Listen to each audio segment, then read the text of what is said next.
Hi friends, আমি Pintu Chakraborty umpire.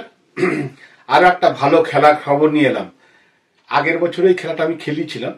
এটা হচ্ছে যাদবপুরের শক্তিগড়ে, যেটা হচ্ছে SSM কাপ, স্বপন সরকার মেমোরিয়াল ট্রফি, যার চ্যাম্পিয়ন দল পাবে হচ্ছে 50,000 টাকা এবং যারা রানার্স হবে তারা পাবে 30,000 টাকা। এই টুর্নামেন্টটা খুব ভালো। আমি আসছি, আপনারাও আসুন। এবং আরো একটা যে কথাটা বলার জন্য এই ভিডিওটা আমার করা, আমাকে সায়নজিৎ রিকোয়েস্ট করেছে, দাদা তুমি বলে দাও যে তুমি অল টাইম আমার টুর্নামেন্টে আম্পায়ারিং করবে। তো আমি আজকে এইখান থেকে ঘোষণা করছি যে আমি যতদিন এই ফরম্যাট মানে এই আন্ডার টুর্নামেন্টের ফরম্যাটে থাকবো, আর SSM কাপ যতদিন হবে আর আমি যতদিন এই ফরম্যাটে থাকবো, আমি ততদিন এই টুর্নামেন্টটা করব।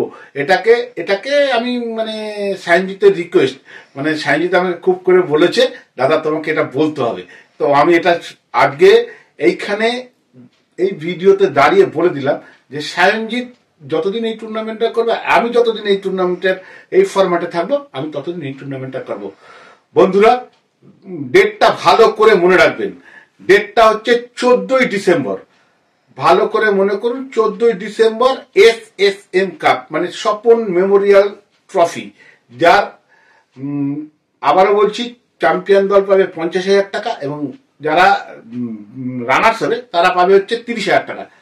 আমি আসছি এবং বুবাইও আমার সঙ্গে আসবে এবং এই টুর্নামেন্টটাকে গ্র্যান্ড সাকসেসফুল করে তোলার জন্য আপনারা সবাই মাঠে আসুন। মাঠে আপনাদের সঙ্গে 14ই ডিসেম্বর আমার সঙ্গে দেখা হবে।